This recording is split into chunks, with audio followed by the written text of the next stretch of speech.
Halo pemirsa, Iran kembali meluncurkan gelombang serangan ke-17 operasi True Promise Strike ke Israel. Di tengah memanasnya perang Iran-Israel, evakuasi ratusan WNI mulai dilakukan. Saya Rino Syahputra, Anda menyaksikan News. Pesawat jemaah haji dengan nomor penerbangan SVA 5688 rute Jeddah Arab Saudi ke Surabaya, Indonesia mendarat darurat di Bandara Internasional Kuala Namu, Medan, Sumatera Utara. Pesawat mendarat usai mendapat ancaman bom.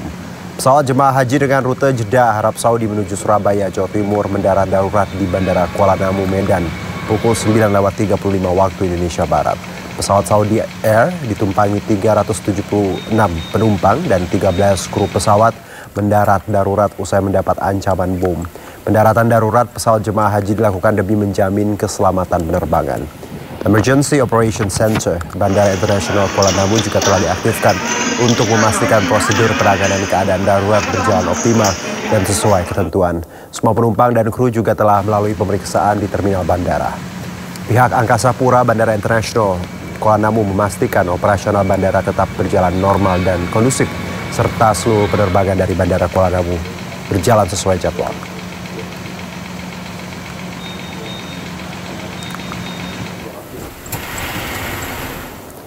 Sebelumnya pesawat Saudi Air juga sempat mendapatkan ancaman bom 17 Juli lalu. Akibatnya pesawat rute Jeddah Jakarta tersebut langsung mendarat darurat di Bandara Kuala Namu, Medan, Sumatera Utara. Ancaman diterima pilot Saudi Air ketika pesawat telah lepas landas dari Bandara Jeddah Arab Saudi. Pesawat tujuan embarkasi Jakarta Pondok Gede ini telah mendarat darurat pukul 10.55 waktu Indonesia Barat dalam keadaan selamat. Pesawat Saudi Airlines mengangkut 442 jemaah haji Indonesia rute Jeddah tujuan Cengkareng, Jakarta. Para penumpang dievakuasi dan apron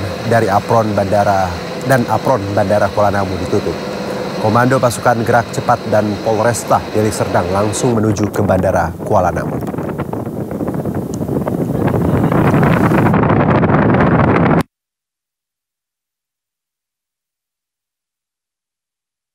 Tak hanya Saudi Airlines, sejumlah maskapai lain juga mengalami ancaman bom dalam sepekan ini. Ancaman bom diterima pesawat Air India dari Phuket, Thailand menuju Delhi, India pada 13 Juni. Pesawat terpaksa kembali ke Phuket setelah berputar di atas perairan Andaman pasca adanya ancaman bom yang ditemukan di dalam toilet pesawat.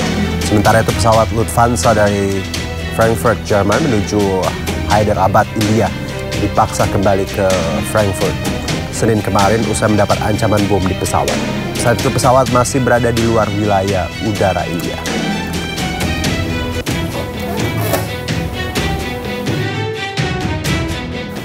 Kecelakaan melibatkan truk dan KRL di jalur antara stasiun Tangerang Batu Ceper. Perjalanan KRL pun sempat terganggu hingga menyebabkan penumpukan penumpang.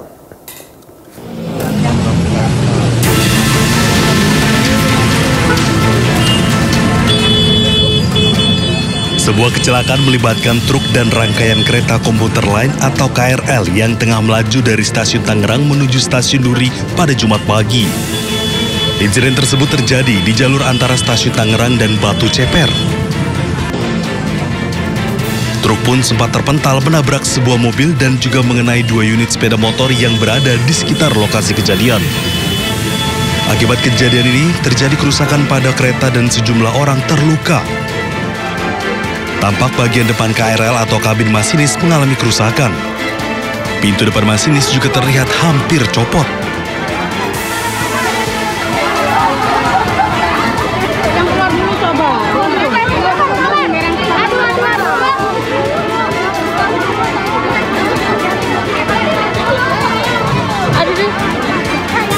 Perjalanan KRL pun sempat terganggu selama proses evakuasi dan penanganan oleh petugas. Hal ini juga menyebabkan penumpukan penumpang di stasiun Tangerang. Selama proses penanganan, KAI Komuter memberlakukan rekayasa perjalanan.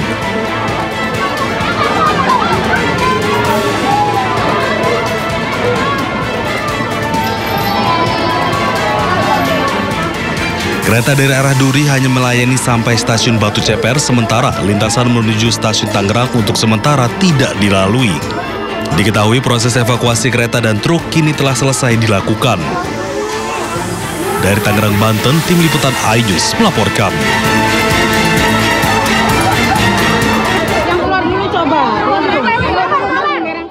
Sebuah mobil ambulans dirusak massa sopir truk yang berdemo menolak aturan Zero Over Dimension Overload atau ODOL di Karanganyar, Jawa Tengah. Sebuah mobil ambulans jadi bulan-bulanan massa saat akan menjemput pasien yang saat itu harus menerobos kerumunan massa aksi sopir truk yang tengah menggelar aksi di Karanganyar, Jawa Tengah viral di media sosial. Saat kejadian, ambulans sedang menuju Sragen untuk menjemput pasien terjebak di tengah massa demonstran dan mendapat perlakuan kasar dan kericuhan pun terjadi. 2 orang di dalam ambulans mengalami intimidasi saat melewati lokasi kerumunan. Ambulans sempat diarahkan mencari jalan alternatif dan telah dibukakan jalan oleh petugas, namun kembali dicegah massa yang menuduh kendaraan itu kosong. Beruntung insiden ini telah diselesaikan secara musyawarah, sedangkan kerusakan ambulans akan diganti pihak komunitas sopir truk yang terlibat.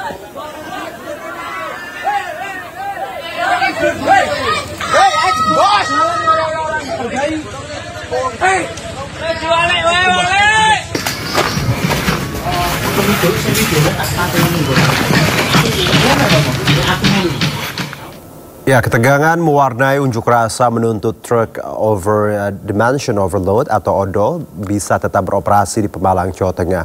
Di Trenggalek, Jawa Timur, sejumlah sopir truk nyaris adu jotos dengan sopir lain yang memblokade jalan.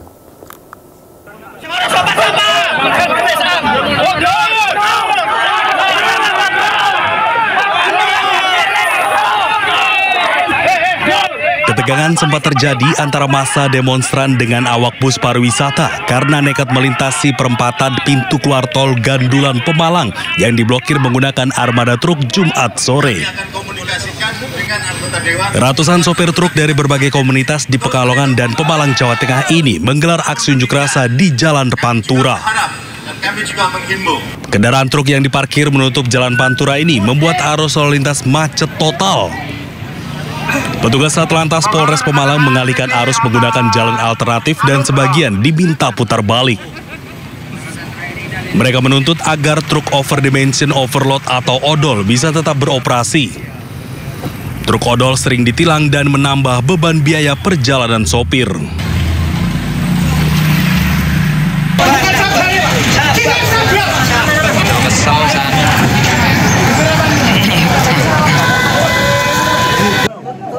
Unjuk rasa di depan gedung DPRD Trenggalek diwarnai blokade jalan. Sejumlah sopir sempat bersih tegang dan nyaris adu jotos dengan oknum sopir lain yang memblokade jalan. Diduga dalam kondisi mabuk berat, oknum sopir truk nekat menghalangi kendaraan lain dengan memarkirkan armadanya di tengah jalan. Namun insiden ini dapat dilerai aparat keamanan. Ratusan armada truk dari berbagai kecamatan di Trenggalek memadati sejumlah ruas jalan protokol menyebabkan arus lalu lintas sempat tersendat.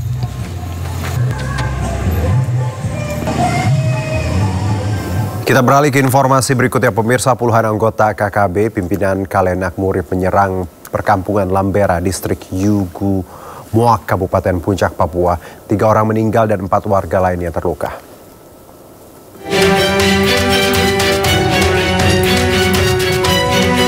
KKB yang berjumlah 23 orang masuk ke perkampungan Lambera pada Selasa lalu hingga membuat warga ketakutan dan melarikan diri. 3 orang meninggal dunia akibat diserang KKB pimpinan Kalenak Murib di Kampung Lambera, distrik Yugomoa, Kabupaten Puncak, Papua. Selain itu, serangan juga membuat 4 orang terluka. Tim gabungan Satgas Operasi Damai Kartens turun langsung untuk memastikan kondisi para korban. Berdasarkan keterangan saksi, aksi penyerangan dipicu motif pribadi di mana pimpinan KKB Kalenak Murib marah setelah mengetahui istri ketiganya berselingkuh. Pada hari Rabu 18 Juni 2025 sekitar pukul 09.00 waktu Indonesia Timur telah terjadi aksi kekerasan yang dilakukan oleh kelompok kriminal bersenjata pimpinan Kalenak Murib di Kampung Lambera, distrik Yugomoa, Kabupaten Puncak, Papua Tengah. Dalam insiden tersebut, 3 warga dilaporkan meninggal dunia, 4 lainnya luka-luka, dan 11 honai telah dibakar. Motif penyerangan diduga bermula dari persoalan pribadi, di mana Kalenak Urip, pimpinan kelompok kriminal bersenjata wilayah Puncak, menduga istri ketiganya berselingkuh dengan salah satu anak buahnya yang bernama Winanggen Wijangge. Aparat gabungan dari Polsek Sinat dan Satgas Operasi Damai Kartsen beserta TNI telah turun ke lokasi untuk melakukan evakuasi, patroli, serta pemulihan keamanan. Satgas masih melakukan patroli dan koordinasi dengan pemerintah distrik Yugumoa untuk mengamankan warga ke distrik terdekat.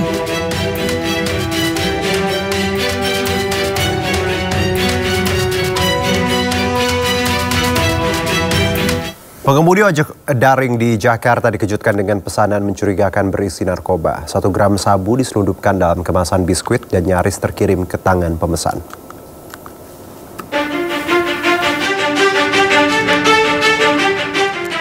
Paket pesanan yang diantar pengemudi ojek daring dibongkar anggota unit reserse narkoba Polsek Cengkareng, Jakarta Barat. Di dalamnya ditemukan plastik berisi narkoba jenis sabu seberat 1 gram yang disamarkan dalam kemasan biskuit. Pengemudi ojek sebelumnya melapor ke polisi karena curiga dengan isi kardus yang dibawanya karena sangat ringan. Pesanan tersebut ia peroleh dari seseorang di kawasan Jalan Sahabat Cengkareng, Jakarta Barat dengan tujuan Serpong, Tangerang Selatan. Saya sempat keganjak hati gitu ya. Saya terima, saya ambil paketnya, saya jalan. Pas pertengahan jalan tuh saya sempat buka paketnya dan ternyata isinya barang narkotika sejenis sabu. Oh, kira-kira berapa? 2 kantong. Berapa berat itu bang? Kurang paham juga ya? Kayak 1 gram lah. Kasus temuan narkoba jenis sabu ini kini masih diselidiki anggota Polsek Cengkareng. Polisi pun langsung memburu pengirim maupun pemesan barang haram itu. Dari Jakarta, Rizky Falupi, iNews melaporkan.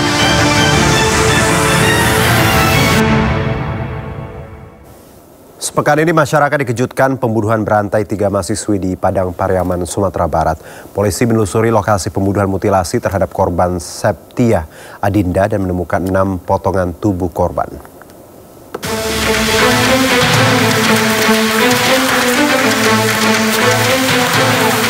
Polres Padang Pariaman terus menyelidiki kasus mutilasi yang dilakukan Satria Juanda alias Wanda yang terjadi pada 14 Juni lalu. Pada hari Kamis hingga Jumat, Satreskrim Polres Padang Pariaman menelusuri perjalanan tersangka mulai dari bertemu korban, aksi pembunuhan, mutilasi hingga dibuangnya potongan tubuh korban ke sungai. Dalam penelusuran ini, petugas berhasil menemukan beberapa barang bukti seperti karung yang digunakan untuk membuang potongan tubuh korban. Penelusuran ini dipusatkan di daerah Kasang, Kecamatan Batanganai, dan beberapa daerah lainnya. Sementara potongan tubuh korban Septia Adinda yang sudah ditemukan sebanyak 6 dari 10 potongan. Di temuan dan hasil laporan masyarakat, sampai saat ini sudah ada 6 potongan tubuh yang ditemukan. Berarti yang masih kita cari ada berapa lagi, Pak? Masih yang kami belum ditemukan adalah ada 4 potongan tubuh. Saat ini, 6 potongan tubuh korban masih berada di Rumah Sakit Bayangkara. Dari Padang Pariaman, Sumatera Barat, Eka Guspriyadi, iNews melaporkan.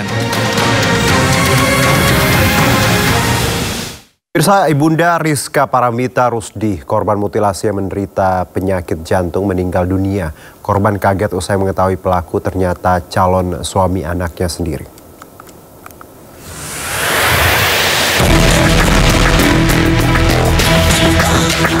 Fedi, ibu Siska Paramita Rusdi, dinyatakan meninggal dunia setelah pelaku mutilasi Wanda diketahui sudah ditangkap.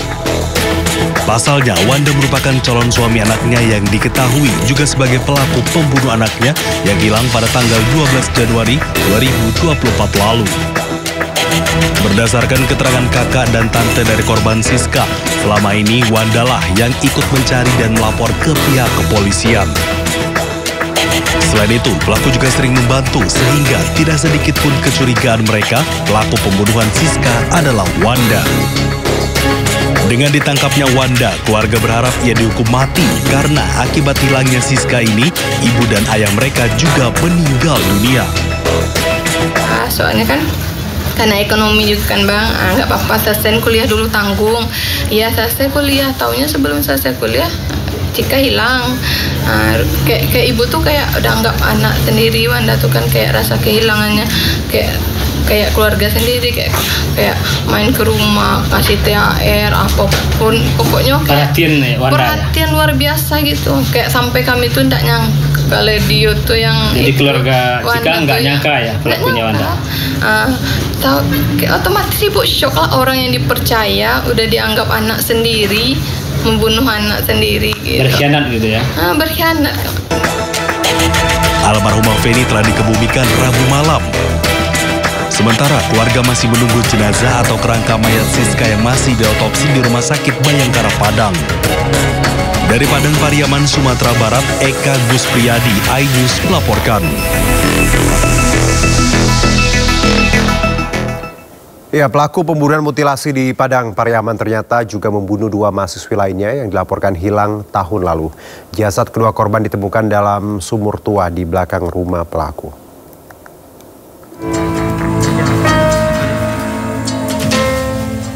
Tak ada yang menyangka Satria Juhanda alias Wanda yang merupakan mahasiswa ternyata pembunuh berdarah dingin.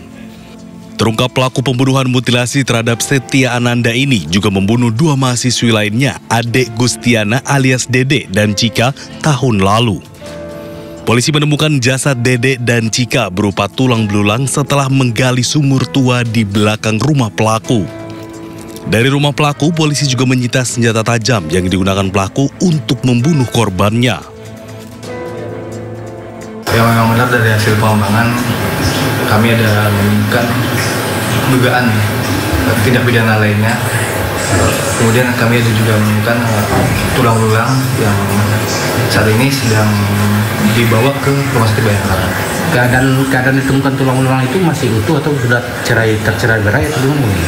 Pada saat kami temukan, keadaannya sudah tidak utuh lagi, maksudnya tidak bisa di tempat yang sama. Tidak satu tempat yang sama. Jumlahnya itu ada 2 orang atau bagaimana? Berdasarkan temuan 2 orang jumlahnya itu berkemungkinan jumlahnya ada 2 orang. Terungkapnya pembunuhan Dede dan Cika dilaporkan hilang 1,5 tahun lalu membuat keluarga terkejut. Lantaran pelaku ikut saat pencarian korban dan bahkan sering menghubungi keluarga untuk menanyakan keberadaan korban. Keluarga korban berharap pelaku diganjar hukuman berat.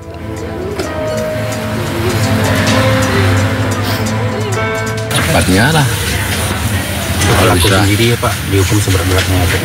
Harus hukum seberat-beratnya. Kalau dapat saya untuk diskusi sendiri. Kalau dihukum saya siap.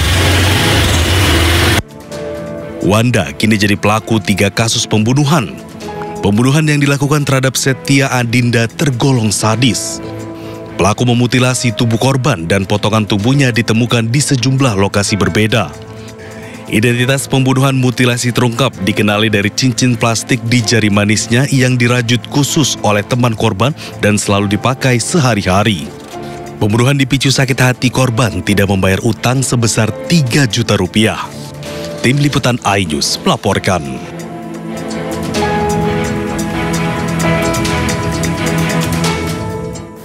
Kita ke informasi seputar ayam widuran pemirsa. Pasca ditutup warung ayam goreng widuran di Solo, Jawa Tengah kembali beroperasi. Para pelanggan mulai datang dan membeli ayam goreng non halal tersebut.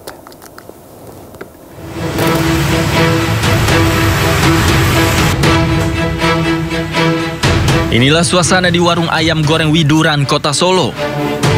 Jumat pagi pukul 7.00, warung ini sudah buka kembali. Pelanggan pun mulai berdatangan ke tempat ini. Sebelumnya, warung ayam goreng widuran sempat ditutup karena mengandung bahan makanan non-halal pada kremesan ayam goreng. Manajemen ayam goreng widuran mengklaim telah mengikuti imbauan pemerintah Kota Solo dan memperbaiki pelayanan. Jadi sesuai dari Pak pemerintah Kota Solo, kan kita sudah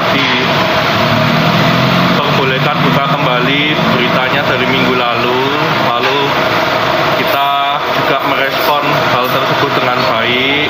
Lalu kami juga sempat ketemu dengan dinas-dinas yang terkait, juga sesuai himbauan sesuai himbauan pemerintah kota, kami sudah memperbaiki semuanya dengan melabeli non halal seperti di kemasan dan di MMT dan di berbagai semualah etalase. Kami sudah lakukan semua, dan perizinan untuk NIB juga kami sudah mendaftarkan lagi dengan non halal seperti itu ya. Sebelumnya Badan Penyelenggara Jaminan Produk Halal menyatakan produk makanan dari rumah makan ayam goreng Widuran di Solo, Jawa Tengah terdeteksi mengandung unsur babi. Tidak hanya kremesan, berdasarkan hasil uji laboratorium yang dilakukan BPJPH, ayam gorengnya juga mengandung unsur babi. Hasil ini didapatkan pasca BPJPH menguji 7 sampel dari restoran ayam Widuran yang mencakup ayam, kremesan, bumbu, kecap, sambal, hingga minyak yang digunakan untuk memasak. Dari Solo, Jawa Tengah, Septiantoro, iNews melaporkan. Ya, pemirsa, mantan Menteri Pendidikan, Kebudayaan, Riset, dan Teknologi Nadiem Makarim akan diperiksa Kejaksaan Agung Senin mendatang. Pemanggilan terkait kasus dugaan korupsi pengadaan laptop pada proyek digitalisasi pendidikan di Kemendikbudristek.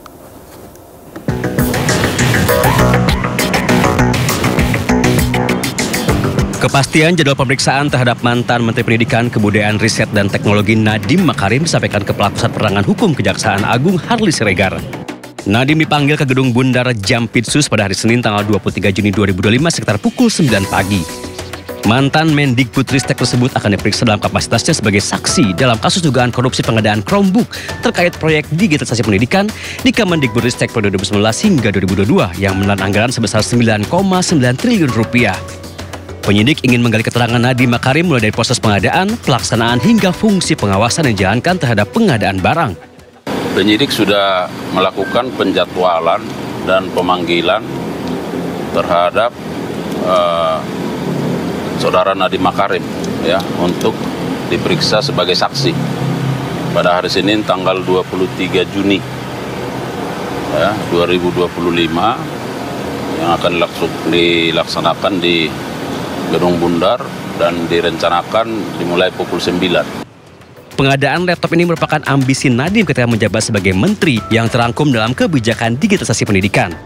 Pada 2021, rencana digitalisasi pendidikan direalisasikan melalui pemberian 200.000 laptop kepada guru dan murid di seluruh Indonesia dari tingkat PAUD, SD, SMP, hingga SMA. Tak lama diumumkan, kebijakan tersebut menuai polemik. Penyidik menduga ada permufakatan jahat lantaran program ini tidak efektif seiring keterbatasan jaringan internet di sejumlah daerah. Terkait kasus ini, Kejagung juga telah memeriksa dan menggeledah apartemen serta tempat tinggal 3 staf sus Nadiem Makarim. Di Jakarta Selatan, dan Helmi Sejangbati, iNews melaporkan. Pemirsa, Komisi 3 DPR menduga pemeriksaan dan putusan perkara hak cipta yang menimpa artis Agnes Mo tidak sesuai ketentuan perundang-undangan. Komisi 3 DPR RI pun meminta Badan Pengawas Mahkamah Agung untuk menindaklanjuti dugaan pelanggaran kode etik dan pedoman perilaku hakim yang memutus perkara tersebut. Bilang saja bila kamu, bilang saja. Kasus pelanggaran hak cipta yang menimpa penyanyi Agnes Monica atau Agnes Mo kembali menjadi sorotan. Komisi 3 DPR menggelar rapat bersama dengan Dirjen Kekayaan Hak Intelektual dan Badan Pengawas Mahkamah Agung. Dalam rapat bersama ini, Ketua Komisi 3 DPR RI, Habibur Rahman menyebut jika keputusan Pengadilan Tata Niaga Jakarta Pusat diduga melanggar ketentuan perundang-undangan. Komisi 3 DPR RI pun meminta Badan Pengawas Mahkamah Agung untuk menindaklanjuti laporan yang dilayangkan Koalisi Advokat Pemantau Peradilan terkait dugaan pelanggaran kode etik dan pedoman perilaku hakim yang memutus perkara tersebut.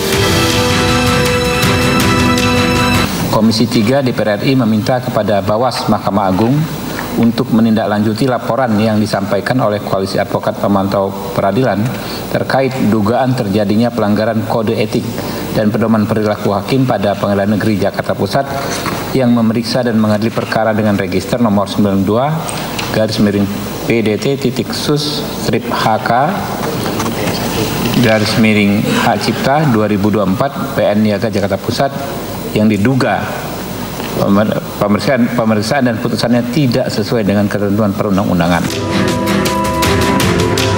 Habibur Rahman juga meminta Mahkamah Agung membuat surat edaran atau pedoman terkait panduan penerapan Undang-Undang Nomor 28 Tahun 2014 tentang hak cipta secara komprehensif.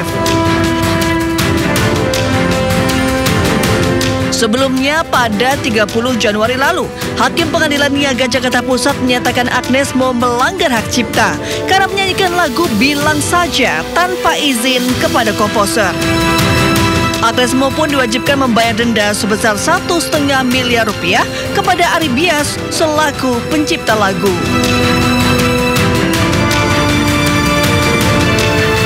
Pada 19 Februari lalu, Agnes Mo pun berkunjung ke Kementerian Hukum untuk berdiskusi terkait hak cipta musik.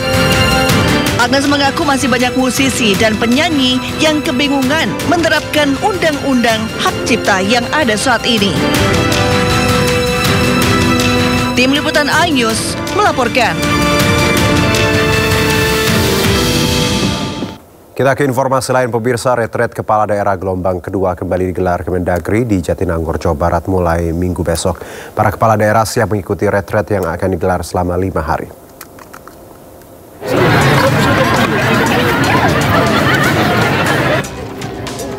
Bupati Mandailing Natal Saipullah Nasution bersama Wakil Bupati Atika Asmi akan mengikuti retret kepala daerah gelombang kedua yang akan diadakan pada 22 hingga 26 Juni di Kompleks IPDN Jatinangor, Jawa Barat.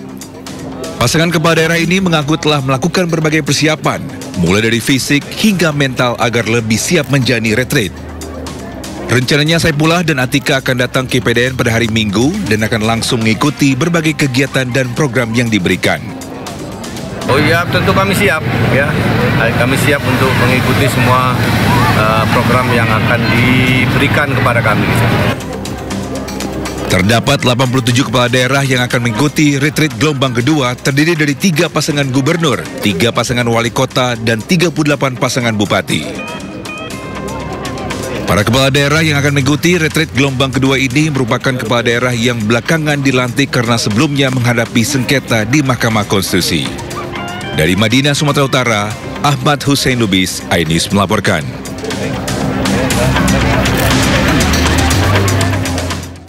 Di tengah memanasnya perang Iran-Israel, evakuasi ratusan WNI dilakukan. Informasi lengkapnya usai jeda berikut.